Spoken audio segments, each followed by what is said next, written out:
الحمد لله نحمده ونستعينه ونستغفره ونعوذ بالله من شرور أنفسنا ومن سيئات أعمالنا. من يهده الله فلا مضل له ومن يضلل فلا هادي له، وأشهد أن لا إله إلا الله وحده لا شريك له، وأشهد أن محمدًا عبده ورسوله. يا أيها الذين آمنوا اتقوا الله حق تقاته ولا تموتن إلا وأنتم مسلمون.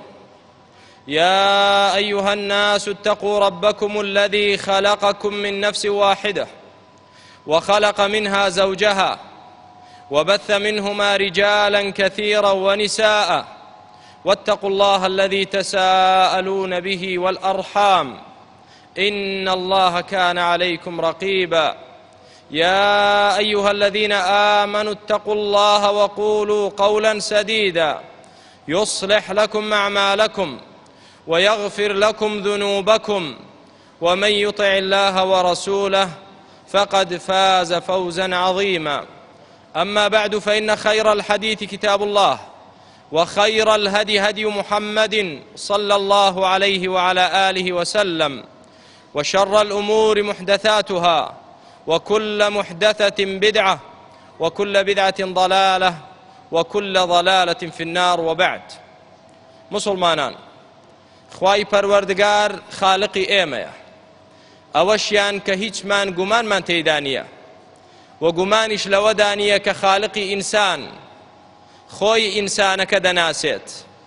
پەروەردگارمان دەفەرمێ: ئەلا یعلم من خلق وهو اللطيف الخبير. ئایا ئەوەی کە دروستی کردوین ئەو نازانێ ئێمە چین و چیمان پێویستە و چ شتێک بۆ ئێمە باشە؟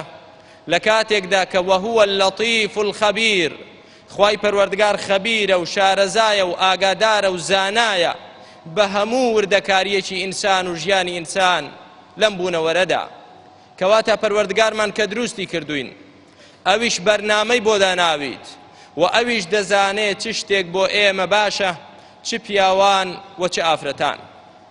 ئەوەی کە خوای پەروەردگار لەسەر ئافرەتانی داناوە ئەوەیە کە خۆیاندا بپۆشن بە پۆشاکی ئیسلامی، بە پۆشاکێک کە خوای پەروەردگار لە کتابەکەیدا باسی کردووە، کە پێغەمبەرەکەی عەلەیهی السەڵات وەسسەلام ڕوونی کردوتەوە بۆمان.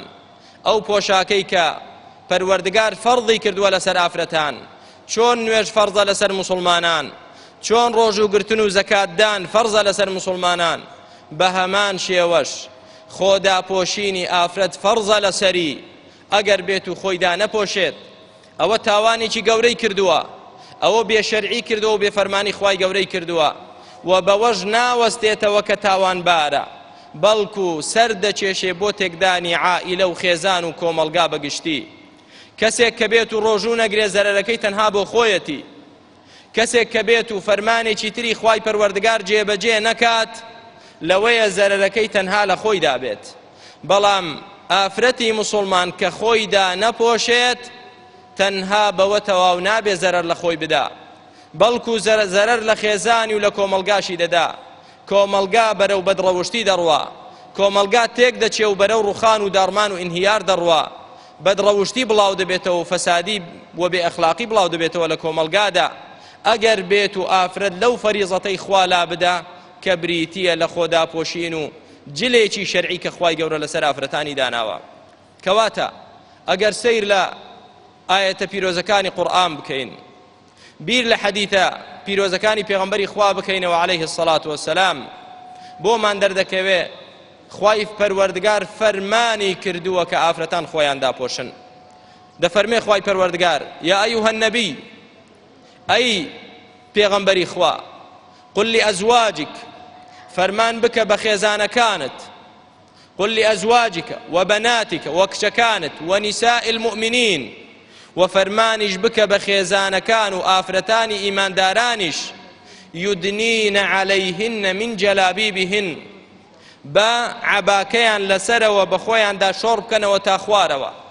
پێیان بفەرموو ئەمریان پێ بکە ئەی محەممەد عەلەیهی السەڵات وەسسەلام، بە خێزانەکانی خۆت، بە کچەکانی خۆت، و هەروەها بە ئافرەتی ئیمانداران فەرمانیان پێ بکە: یودنینە عەلەیهن من جەلابیبهن، با عباکەیان لە تەوقی سەریانەوە شۆڕکەنەوە بە خۆیانی دابدەن تاوەکو خوارەوە خۆیان داپۆشن. ئەوەش فەرمانێکی خوایە، چۆن خوای پەروەردگار فەرموویەتی و ئەقیموا الصەلاة نوێژ بکەن، ئاواش پەروەردگار فەرمانی پێکردوین بە ئافرەتان فەرمانی کردووە کە خۆیان داپۆشن لە تەوقی سەریانەوە تاوەکو خوارەوەیان. پێویستە ئافرەت خۆی داپۆشێت. یودنین عەلەیهن من جەلابیبهن، با شۆڕیکەنەوە و جلبابەکەیان بەسەر خۆیان دابدەن کە پۆشاکی ئیسلامیش بریتیە لەو عەبایەی کە ئافرەتی کورد لە دێرین زەمانەوە بوویەتی و بەخۆی داداوە.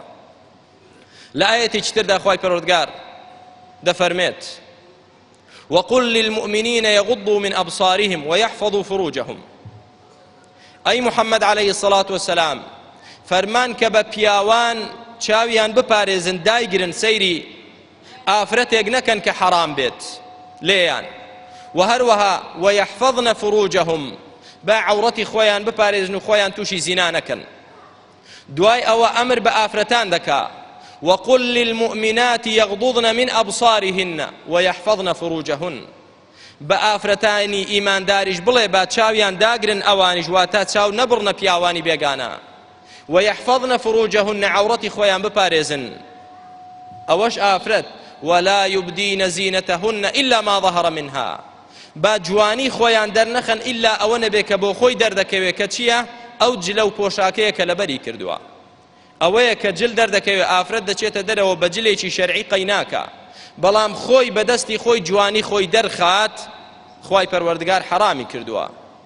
وەلیەضریبنە بخمورهن على جیوبهن، با لەچکەکەیان و سەرپۆشەکەیان بەسەر سینگ و ملیشیان دابدەن دای بپۆشن، چونکە جاران عادەتی ئافرەتان وابوو پێش ئەوەی ئەم ئاەتەدا ببەزێت ئافرەتان لەچکەیەکیان بەسەر سەریان دادەدا و هەردوو لایەن هەڵدەدایەوە پشتیان بەسەر شانەکانیاندا بۆ پشتەوە، واتە دەموچاو و مل و گەردن و سینجیان دەردەکەوت. خوای پەروەردگار حەرامی کرد لە سەریان، فەرمانی پێکردن وەلیەضریبنە بخمورهن على جیوبهن، با لەچکەکانیان بۆ پێشەوە بێننەوە و گەردن و سینجیانی پێدا بپۆشن. ئەوە پێویستە لەسەر ئافرەت نەک سینگ و گەردەنی دەربخات. ئەو جا گەڕایەوە دیسان فەرمووی پەروەردگار ولا يبدين زينتهن إلا لبعولتهن، با جوانی خۆیان دەرنەخەن ئللا بۆ مێردەکەیان نەبێت، یا بۆ باوچیان دەیبینێت سەری دەبینێ بەڕووتی، دەستی دەبینێ بەڕووتی، گەردەنی دەبینێ بەڕووتی، مشکیلە نییە باوچی بۆ مێردی خۆی بۆ باوچی خۆی یان بۆ باوچی مێردەکەی بۆ کوڕەکەی بۆ برایەکەی قەیناکە. ئەمما کەسێک کە ئەجنەبی بێت، کەسێک کە لە مەحاریمی نەبێت، ئەوە حەرامە ئافرەت جوانی خۆی بۆ دەرخات. جوانی ئافرەت کە حەرامە دەربکەوێت کامەیە؟ عەبدوڵڵای کوڕی مەسعود ڕەزای خوای لێ بێت دەفەرمێت و زۆرێک لە سەحابە زۆرێک لە تابعین دەفەرمووە عولەما و زانایانی ئیسلام دەفەرمون جوانی ئافرەت هەموو لاشەیەتی لە دەموچا و دەستەوە دەست پێ دەکات تاوەکو قاچەکانی، دەبێ هەمووی داپۆشێت.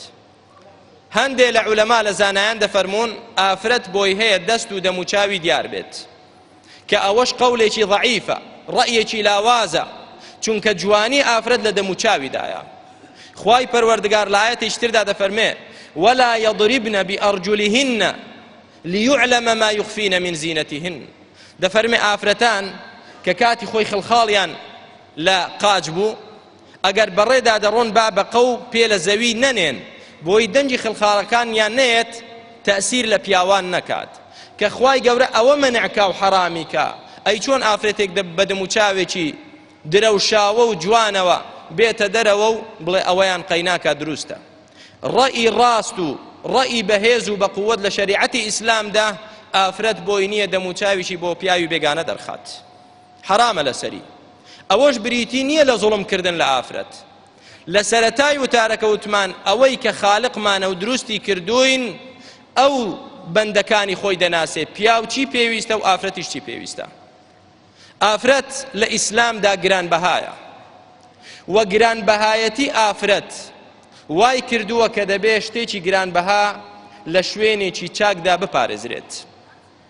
ئەگەر بێت و سەعاتێکی منداڵانەی لە نایلۆن دروستکراو لەسەر پارچەپەڕۆیەک لەسەر جادەیەک بفرۆشرێت مشکیلە نییە.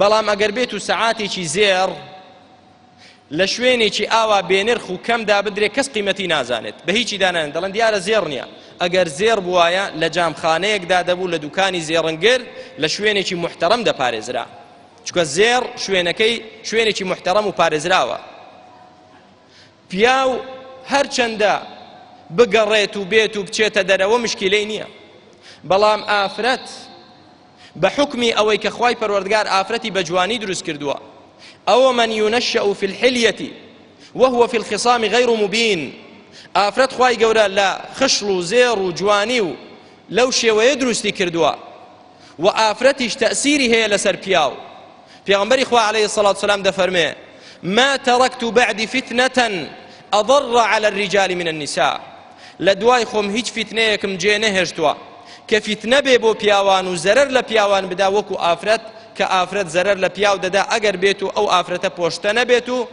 بە شێوەیەکی شەرعی خۆی دانەپۆشێت ئەو ئافرەتە تەأسیر لە پیاوان دەکا ئافرەتێک خۆی بڕازێنێتەوە و بێتە دەرەوە بێگومان تەأسیر لە پیاوان دەکات و کۆمەلگای پێتێک دەچێت ئەو ئافرەتە کە خۆی ڕازاندەوە ئەوەی کە گەنجە سەیری دەکات و سەیرکردنی چاویش تەماحتێکردنی دڵی بەدوادادێت و تەماحتێکردنی دڵیش بەوە ناوەستێ سەر دەچێشێ بۆ کاری خراپە و فاحیشە ئەوەش کە ژنی هەیە ژنی خۆی لە پێش چاو دەکەوێت چونکە ئەو ئافرەتە جوانە دەبینێت لە دەرێ و لە بازار و لە جاددا وای لێدێ دڵی لەسەر ژنەکەی خۆی نامێنێت و دڵی دەکەوێتە سەر ئافرەتێکی بێگانە بەو شێوەیە فەسادی و بەدڕەوشتی بڵاو دەبێتەوە هەر وەکو چۆن ئەمڕۆ بڵاو بۆتەوە لە زۆربەی کۆمەلگاکاندا و کۆمەلگای ئێمەشی لێبێ بەش نییە ئەگەر زۆر شت هەیە منبەر شوێنی ئەوە نییە باز بکرێت دەنا ئەو هەموو تەلەفۆن و ئەو هەموو حاڵەتانەی کە دێنە لای مامۆستایانی ئاینی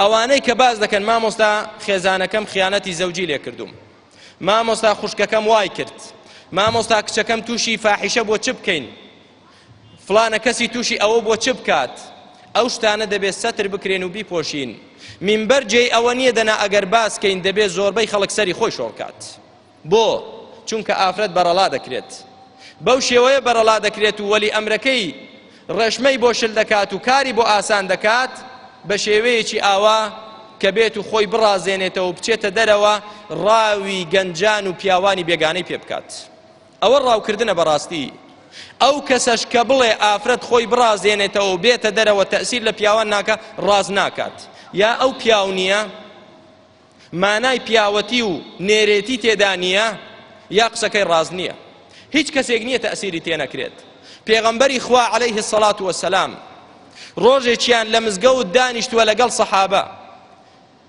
ئافرەتێک بەبەر دەرگای مزگەوتدا تێپەڕ دەکات قەزا و قەدەری خوا پێغەمبەری خوا عەلەیه السەڵات وەسەلام چاوی پێی دەکەوێت یەکسەر پێغەمبەری خوا عەلەیه السەڵات وەسەلام هەڵدەستێ دەچێتە ماڵەوە دەچێتە لای خێزانی خۆی بە حەڵاڵی خۆی دەشوا و دێتەوە دەڵێ مسلمانان تەخیربوونەکەم ئەوە بوو مەڕەت فولانە ئافرەتێک بێرەدا ڕۆیشت چاوم پێی کەوت تەأسیری کردە دڵم ئەو تەأسیرەی کە کاتە ناو دڵم ویستم لە حەڵاڵدا خاڵی بکەمەوە چوومە لای خێزانی خۆم بە حەڵاڵی و ئەو تەأسیرە لەسرم نەما و خۆشت و هاتەوە ناو مسلمانان سیرکردنی پێغەمبەری خوا عەلەیه السەڵات وەسەلام بۆ ئافرەتێک وای پێویست کرد بچێتە لای خێزانی خۆی بەڵام ئێمە بڵین وەڵا ئافرەتێک خۆی بڕازێنێتەوە وەجل و بەرگێکی وای لەبەر بێ کە سەرنجی پیاو ڕابچێشێت بڵین تەأسیر ناکا مشکیلە نییە وەڵا براگیان مشکیلی لەسەر پیرەمێردیش هەیە تأسیری لەسەر پیرەمێردیش هەیە نەک لەسەر کەسێکی گەنج یا لەسەر کەسێکی کەم ئیمان و ئیمان لاواز بۆیە تەماشا دەکەین کافرەکان بێباوەڕان چەندەها قسەیان هەیە لە کتابەکانی خۆیان نووسیویانە کە نەخشە و پلانیان داناوە بۆ تێکدانی ئومەتی ئیسلامی یەکێک لەو نەخشانە دەڵێن چی دەڵێن تاوەکو ئافرەت پۆشاکی شەرعی لەبەر بێ ئێمە زەفەر بە مسلمانان نابین وكأس وغانية يك پرداغ مشروب خواردنەوە بنێرین بۆ ناو مسلمانان لەگەڵ ئافرەتێکی ڕاقیسە و بەرەڵا و گۆرانی بێش ئەوە تەأسیر لە ئومەتی محەممەد دەکا زیاتر لە تەأسیری مەدافع ئەگەر بێت و هەموو مەدفع و تۆپەکانمان بەرەو ڕووی دەوڵەتە ئیسلامیەکان بکەینەوە تەأسیریان تێناکە ئەوە ئیمانیان پێی زیاد دەکا ئەوە وایان لێ دەکا هەست بە غیرەتێک کەن لەسەر دینەکەیان زیاتر ئیمانیان پتە دەکات کە بە مەدفەع و بە تۆپ و تەیارە لێیان دەین بەڵام بە شێوەیەکی تر بۆیان بین بیان مرێنین و ئیمانەکەیان لێدا بڕنین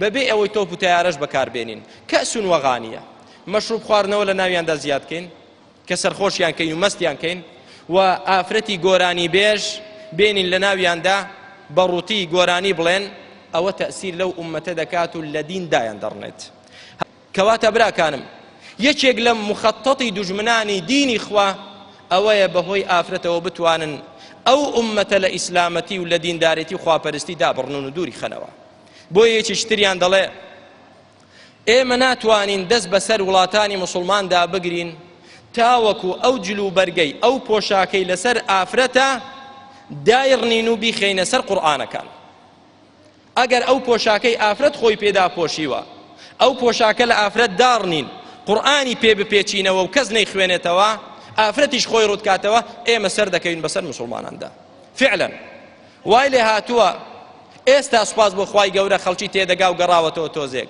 دەنا ساڵەهای ساڵ قورئانەکەی ئێمە لە پەڕۆیەکی سەوزدا دەپێچرایەوە دادەپۆشرا لەسەر ڕەفتەیەک دادەندرا ئەگەر لە مەحکەمە سوێندێکی پێ بخرێت ئیشیان پێی دەبوو یا ئافرەتێک منداڵی بوو زەیستان بوو لە پشسەری دانن شەوە نەیباتەوە بەدرۆ ئەوە دەوری قورئان بوو دەنا قورئان لە ناو واقعدا ئیشی پێ نەدەکرا منداڵانمان فێری قورئان خوێندن نەدەکران تێگەیشتنی قورئان نەبوو ئیش بە قورئان بکرێت قورئان ئەوە ئیشێتی لە پۆشاکێکی جواندا بەرگێکی جوانی بۆ بکەن دایپۆشن بۆی قورئان دەرنەکەی و نەکرێتەوە کەس نەیخوێنێتەوە بەڵام ئافرەتان با خۆیان ڕوودکەنەوە ئەو کاتە ئەگەر واکرا ئەو ئومەتە بەرەو بە هیلاکەتی دەڕوات و ئەو کاتە دوژمنانی دین زاڵ دەبن بەسەر ئومەتی ئیسلامیدا داواکارم لە خوای پەروەردگار بێدارمان بکاتەوە و هۆشمان بکاتەوە بەر کارێکین کە خوای خۆمان لە خۆمان ڕازی بکەین و سەربەرزی و سەعادەتمانی پێوە بەندە کارێک نەکەین کە سەرشۆڕی و زەلیلی و غەزەبی خوای لە دوایە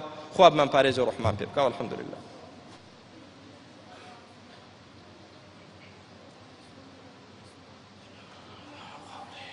الحمد لله والصلاة والسلام على رسول الله تەنها ئەو کەسانە تاوانبار نین کە ئیش لەو کەناڵانە دەکەن ئەو باوکەش کە ئەو کەناڵە لە ماڵی خۆی دەکاتەوە پیاوێکی خائین و خیانەتکارە پیاوێک کە ڕازی دەبێ بەوەی ژنەکەی فێری خیانەت بێ لێی کچەکەی فێری خیانەت بێت بەلایەوە کێشە نابێت خوشکەکەی فێری خیانەت بێ بگرێت دایکیشی فێری خیانەت بێ بەلایەوە مشکلە نابێت ئەو کەسەی کە ڕازی بێ بەوە چونکە لە سەرەتا هەستی پێ ناکەی چ بەرهەمێکی تاڵ دەدرویتەوە لە سەرەتا بە کچەکەی تۆ ئەم شتانە ببینێ و ژنەکەت ئەو شتانە ببینێ دوایی کە تووشی کاریسە و فاحیشە بوو ئەو کاتە لە چۆکی خۆت دەدەیت و ئەو کاتە سەرت شۆڕ دەکەی بەڵام بەبێ فائیدە وتم ئەگەر ئەو کارە ساتانەی ڕوو دەدەن ئەگەر بێت و باسی بکەین و سەرژمێری بکەین دەبێ زۆربەی خەڵک سەری خۆی شۆڕ بکات بەڵام جێی ئەوە نییە باز بکرێ کەواتە برای مسلمان لە خوا بترسە و ئەو جۆرە کەناڵە بەدڕەوشتانە مێنە ماڵەکەی خۆت بەدەستی خۆت منداڵ و خێزان و کچەکەی خۆت بەدڕەوشت مەکە خوای گەورە واجبی کردووە لەسەرت و ئەمرت پێ دەکا قو ئەنفوسەکم و ئەهلیکم نارا وقودها الناس والحجارة ئەی پیاوان و ئەی وەلی ئەمرەکان خۆشتان و خێزان و کچان و منداڵتان بپارێزن لە ئاگرێک سوتەمەنیەکەی بەرد و ئینسانە لە جیاتی ئەوەی خێزانەکەت بپارێزی لە ئاگری جەهەنەم بەدەستی خۆت خێزانەکەت و کچەکەت و منداڵەکانت تووشی ئاگری جەهەنەم دەکەیت ئەی ئەوە خیانەت نییە تۆ لەو عائیلەی خۆت بیکەی کەواتە باوریابین ئەو جۆرە کەناڵانە یەکێکن لەو وەسیلانەی کە دوژمنی ئیسلام بەکاریان دەهێنێت بۆ تێکدانی ئەخلاق و ڕەوشتی ئەو میلەتە کوردە موسڵمانە وەسیلەیەکی تر هۆکارێکی تر ئەو گۆڤار و ڕۆژنامانەی کە ڕسمی ڕوت و بەدڕەوشتی بڵاو دەکەنەوە و ئەو گەنجە سەر لێ شێواوانەی کە بە بلوتۆث ڕسمی خراپ و بەدڕەوشتی بۆ خەڵکی دەنێرن ئەوانە هەمووی بریتین لە وەسیلەی تێکدانی ئەو ئومەتە و ئەخلاق و ڕەوشتی ئەو گەلە موسڵمانە ئەو جار بێگومان کەسانێک کە دەیانەوێت بەدڕەوشتی بڵاو بێتەوە نایەن لەژێر ناونیشانی نەمانی ئەخلاق و بڵاوکردنەوەی بێ ئەخلاقی قسە بکەن، نەخێر. دەبێت لەژێر ناونیشانێک قسە بکا کە لای خەڵکی قبول بێت، کە کەسانی ساویلکە و سادە و نەخوێندەوار، کەسانی عاتفی باوەڕی پێ بکەن. یەکسەر بڵێ ئێمە دەمانەوێت ئەخلاقی ئەو گەلە مسلمانە نەهێڵین، چێ باوەڕیان پێ دەکات؟ چێ بە دوای دەکەوێت کەس؟ بەڵام دەبێت ناوێک شیعارێک هەڵبژێرێ کە خەڵکی پێ کەمەند چێش بکات و خەڵکی پێ ڕاوکات. مافی ئافرەت ئەوە یەکێکە لە ئەو تۆڕانەی ئەو تەڵانەی کە دەدێت مافی ئافرەت. ئایا تۆ کەسێکیت کە دەتەوێت ئافرەت لە ئەخلاق و حیا داڕنی، تۆ مافی ئافرەتت زیاتر دەوێ یا ئەو خوایە ڕەئوف و ڕەحیمەی کە ئافرەتی دروست کردووە؟ کاممان دەبێ وەڵام دەیتەوە کە داوای مافی ئافرەت دەکەیت و وا دەزانی ئیسلام مافی ئافرەتی نەداوە. هەر کەسێک وا بڵێ مسلمان ساویلکەمە بەو قەناعەتی پێ مەکە. ئەگەر وای گوت یعنی تانە و تەشەری لە خوایەکەی تۆدا، یعنی ئەو خوای کە ئێمەی دروست کردووە نەیتوانیوە و نەیزانیوە و عادل نەبووە لەگەڵ ئافرەت کە حەقی خۆی بداتێ. داوای مافی ئافرەت دەکەین، یعنی خوا حەقی ئافرەتی نەداوە، خوا زوڵمی کردووە. تۆی مسلمانیش نوێژ دەکەیت و غافڵیت، نازانی مەبەست بریتیە لە تەعنەدان لە خوا و دینەکەی خوا و پێغەمبەرەکەی خوا عەلەیه السەڵات وەسەلام. مافی ئافرەت کام مافی ئافرەت؟ کامەی مافی ئافرەت؟ دا ئەگەر ئافرەتێکتان پیر بوو قەدری بزانن، دا قەدری دایکتان بزانن. بزانم دەیزانن؟ نەوەڵا. بەڵام کام مافی ئافرەتە؟ مافی ئافرەت ئەوەیە کە خۆی ڕوودکاتەوە بە کەیفی خۆی، بە بۆنی خۆشەوە و بەجلی کورت و تەنک و تەسکەوە بچێتە دەرەوە و حڕیەتی خۆی دەچێت لەگەڵ چێ ڕابوێرێ و شەو نەیەتە ماڵەوە مشکیلەی نییە و سەفەر کا بەتەنها لەگەڵ کوڕی بێگانە با بڕوە. ئەوە مافی ئافرەت. ئەوە یعنی چی؟ ئەوە چی لێ وە بەرهەم دێ برای مسلمان؟ بۆ خۆت بیری لێ بکەوە. ئافرەتێک بەتەنها خۆی بڕازێنێتەوە بە شێوەیەکی وا کە پیرەمێردیش تەئسیر لە دڵی بکرێت، بچێتە دەرەوە لەگەڵ کوڕی بێگانە و سەفەر کات و شەو نەیەتەوە، ئەوە بریتیە لە مافی ئافرەت.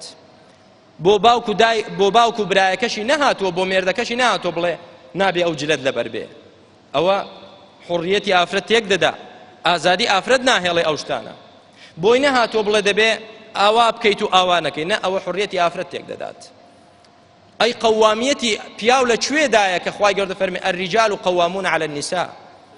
پیاو پێویستە ناموسی خۆی بپارێزێت، ناموسی خۆی و کچەکەی خۆی و خوشتی خۆی و خێزانی خۆی بپارێزێت، لە چاوی پیسی پیاوانی بێگانە بیپارێزێت، لە دەست درێژی پیسی خەڵکانێکی خراپ بیپارێزێت.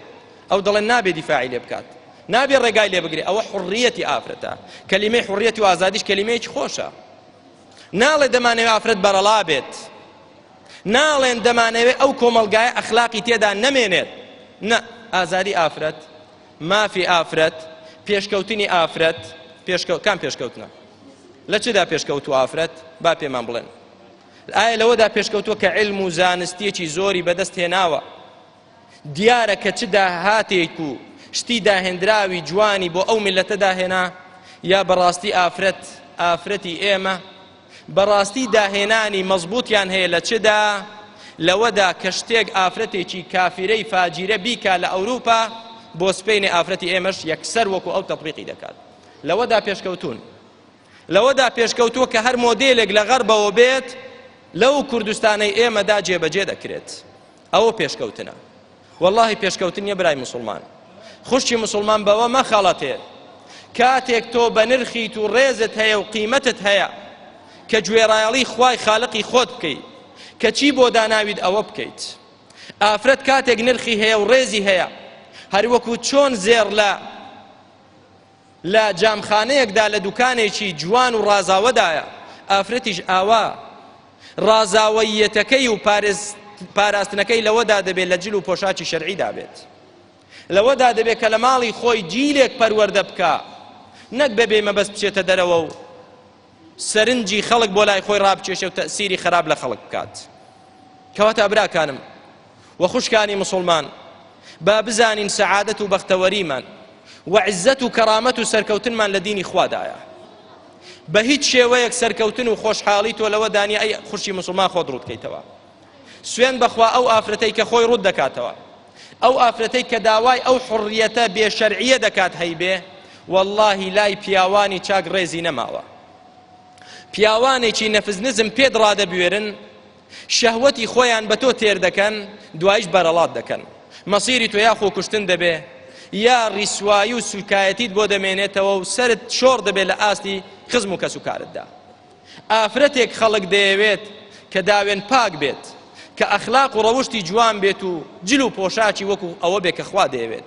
ئەو ئافرەتە بریتیە لە زێڕی عیار 24 کەم دەست دەکەوێت. هەموو کەسێک مەبەستیەتی، چونکە دەزانێت پاکە، پێش ئەو کەس دەستی لێ نەداوە، دڵی لێ مرتاحە.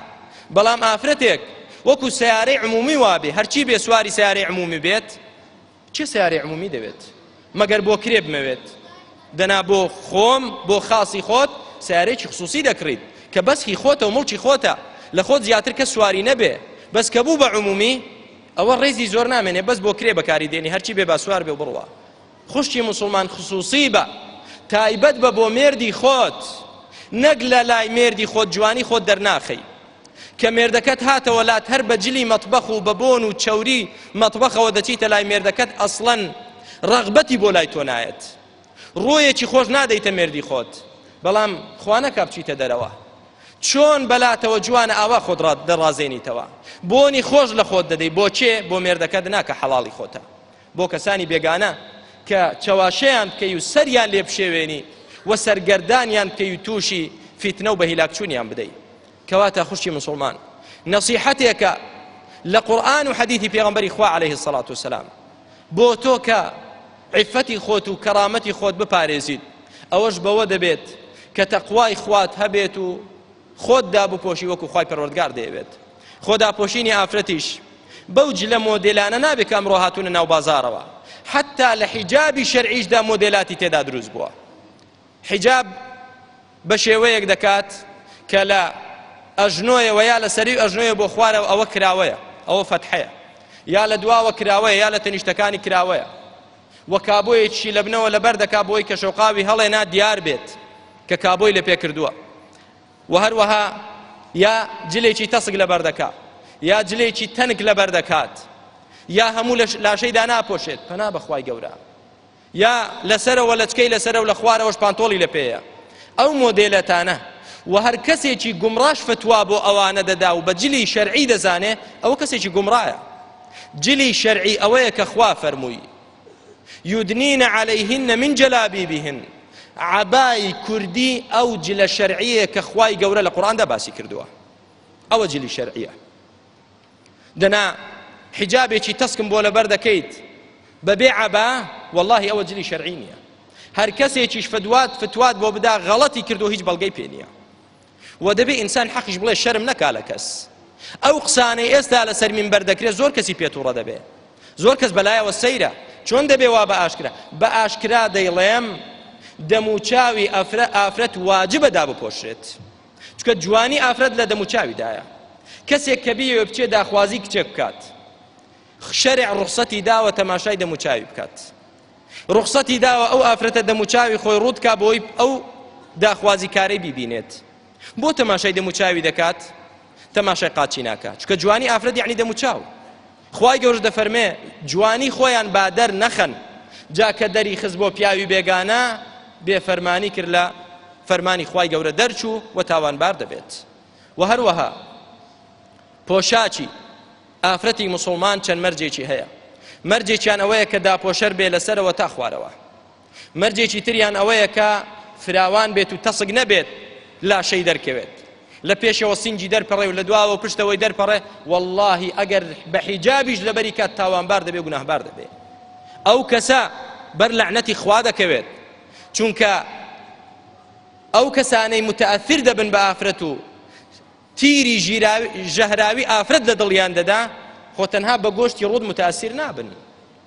کە جلێکی تەسک لەبەر کا و سینگ و لاشەی دەرپەڕێنێت، بێگومان تەئسیر لە پیاوان دەکات، کۆمەلگای پێتێک دەچێت.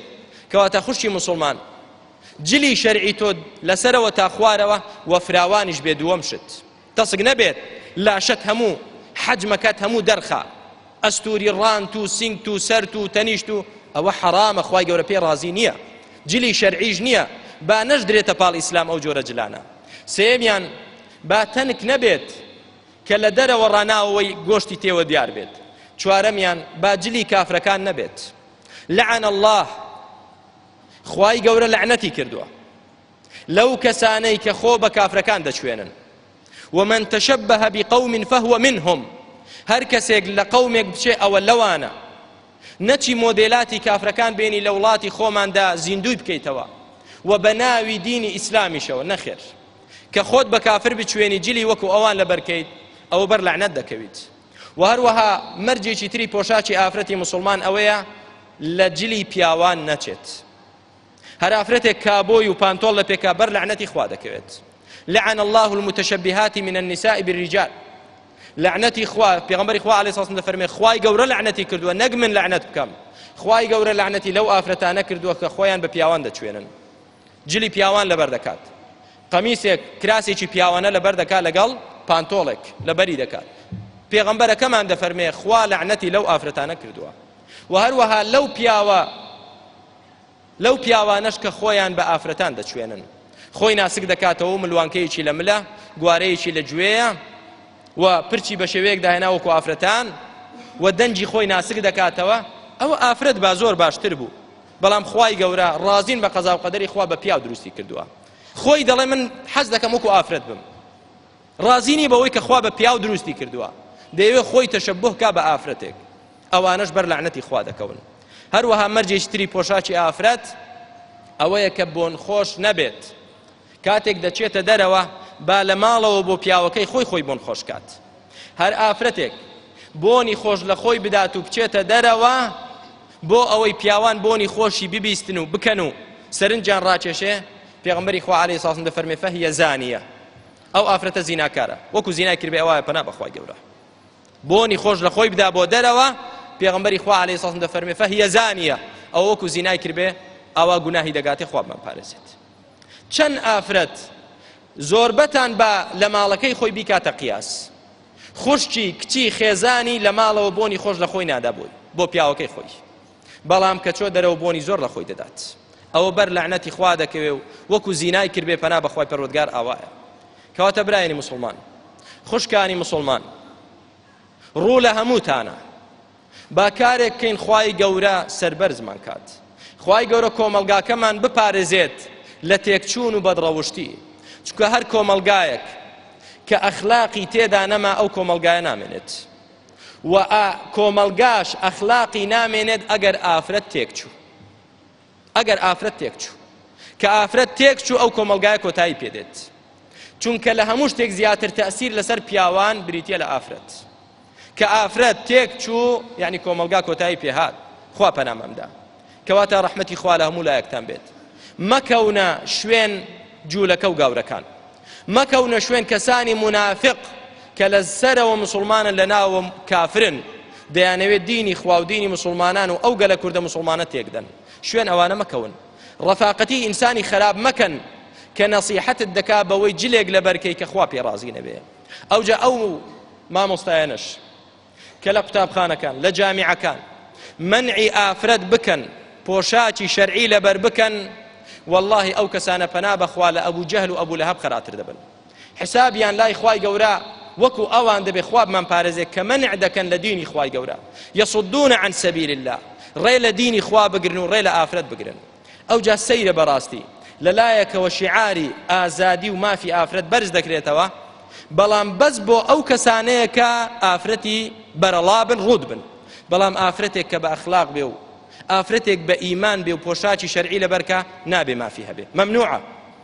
حجابی شەرعی و پۆشاک شەرعی مەمنوعە. ئێتۆ ناڵی مافی ئافرەت، خۆ ئەوەش ئافرەتە، بەس چونکە خۆی ڕوود نەکردوێتەوە نابێ ئەوە مافی هەبێ. مەمنوعە ئافرەت بە پۆشاکەوە بێتە قوتابخانەیەک یا بۆ دائیرێک بێ، مەمنوعە. ئەی بۆ خۆت بە خۆت بە درۆ دێنیتەوە، ناڵی مافی ئافرەت، بۆ تەنها دەبێ مافی ئەوانە هەبێ کە خۆیان بۆ جەنابتان ڕوود دەکەنەوە. بەڵام ئافرەتێک کە ئیمان و ئەخلاقی هەبێ و حشمەت و حەیای هەبێ نابێ مافی هەبێت. ئەی ناڵێن ئازادی، بۆ نابێ ئەو ئافرەتە مسلمانەش ئازادی هەبێت. کەواتە سیرکەن، شتەکان بەس ناوە، ناوەڕۆکی نییە. لە ناوەڕۆکدا بریتیە لە خوتەیەکی شەیطانی یەهودی بۆ تێکدانی ئەخلاقی ئەو گەلە مسلمانە کووردە، بەڵام لەژێر شیعاری چی؟ مافی ئافرەت و ئازادی ئافرەت کە بۆ هەندێک هەیە لە هەندێکیش مەحرومە و مەمنوعە و قاچاغە. کەواتە مسلمانان هیچ کەسێک تۆمەتبار ناکەین و دوعای خێر بۆ هەموو لایەک دەکەین. خوای گەورە هیدایەتی هەموو لایەکمان بدە. ئەو کەسانەی ڕێ لە عیفەت و کەرامەت و حەیا و ئەخلاق و پۆشاکی ئافرەت دەگرن با تۆبە بکەن و بگەڕێنەوە لای خوا، چونکە وەڵڵاهی غەضەبی خوا و عەذابی خوا زۆر شەدیدە. با بەوە نەخەڵەتێت کە ئێستا توانایەکی هەیە، ڕۆژێک دێ کە خوای پەروەردگار عقوبەیەکی بدا پەشیمانیش دادی نەدات. دیتمان لە وڵاتەی ئێمەدا کەسانێک کە دەسەڵات و سوڵتەیان هەبوو لە ماڵەکەی خۆشمان نەمان دەوێرا باسییان بکەین. عاقبەتیان بەچی گەیشت؟ عاقبەتیان بەوە گەیشت کە هەمومان بینیمان. کەواتە هەر کەسێک یەک تۆز دەسەڵاتی هەبێت، جا مدیری مەدرسەیەکە، یا بەڕێوەبەری دائیرەیەکە، یا ڕئیسی عائیلەیەکە، بە ڕێگا خۆشکا بۆ ئەخلاق و شەرعی خوا و دینی خوا و پۆشاکی ئافرەت، با ڕێ لەوە نەگرێت دەنا خوای گەورە عقوبەی بدا دوای پەشیمانی دادی نادات. نەسیحەتیشم بۆ خوشکان و بۆ کچان ئەوەیە، با وەکو زێڕێکی بە نرخ خۆیان بهێڵنەوە، نەک خۆیان بێڕێز بکەن وەکو شتێکی کەم نرخ کە لە سەر پەڕۆیەک لە جادەیەک فڕێ دەدرێ و دەفرۆشرێت. با خصوصی بن نەک عمومی بن، با نەشخەڵەتێن بەو شیعارات و ناوانەی کە لە ناودا زۆر گەورن بەڵام لە ناوەڕۆکدا ژەهرە دەیانەوێ ئافرەتی پێ لە خشتە بەرن. ئافرەتی مسلمان کاتێک ڕێزت هەیە و کاتێک دوا ڕۆژی تۆ بەختەوەریە کە گوێڕایەڵی خوای خۆت بکەی، کە واد نەکرد عاقبەتت خراپ دەبێ. خوای گەورە ئەخیرمان خێرکە، خوای گەورە بەختەوەرمان کا لە دنیا و لە قیامەتدا. خوای گەورە ئەو ئەخلاقی و ئەو پۆشاکەی کە دایکمان و نەنکمان لەو وڵاتە کوردە مسلمانەدا هەمان بوو بۆ کچەکانمان و بۆ خوشکەکانمان بیگەڕێنێتەوە یا ڕەبی. و با بشزانین هەر کەسێک بە جل و پۆشاکی دایک و نەنکی ڕازی نەبێت دیارە ئەو کەسە شازە، ئەو کەسە متەمەڕیدە و لە کەلتور و داب و نەریتی گەلەکەی خۆی هەڵگەڕاوەتەوە. دەنا دایکمان و نەنکمان جلیان دیار بوو چۆن بوو و سەبەبی ژێردەستەیی ئێمە و دواکەوتنی ئێمە جل و پۆشاکە جوانە شەرعیەکەی دایکمان و نەنکمان نەبوو و پێشکەوتنیشمان بەو جلە ڕوتە نابێ ئەمڕۆ کە ئافرەتان دەیکەن. پێغەمبەری خوا عەلەیهی سەڵات وسەلام لە ئاخیردا دێڵێن فەرموویەتی دوو سنف هەنە لە ئومەتی من نەمبینیون بەڵام نەدەچنە بەهەشتەوە نەبۆنی بەهەشتیش دەکەن و ئەهلی ئاگریشن. ئەو دوو سنفە چێن؟ سنفی یەکەمیان ریجالون، پیاوانێک کە قامچیان پێیە پێی لە خەڵکی دەدەن زوڵ مستەم لە خەڵک دەکەن. صنفی دووەمیش نیساء کاسیات عاریات مائلات ممیلات رؤوسهن كأسنمة البخت المائلة لا يدخلن الجنة ولا يجدن ريحها.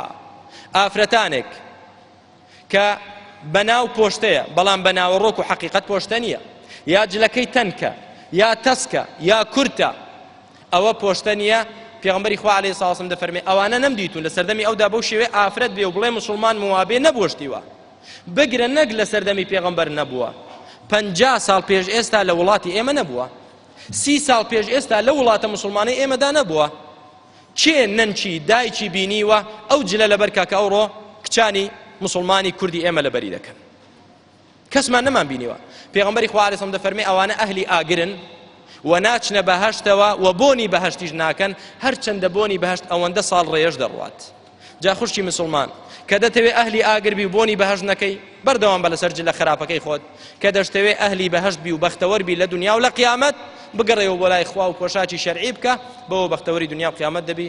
خوای گەورە ئاخیرمان خێرکە، خوای گەورە بەختەوەرمان کە، خوای پەروەردگار شیفای نەخۆشەکانمان بنێری بۆ خاتری ناوە جوانەکانت، خوای گەورە هیدایەتی گەنجەکانمان بدەی بە کوڕ و بە کچەوە بەرەو عیفەت و ڕەوشتی جوان و ئەخلاقی بەرز بێن.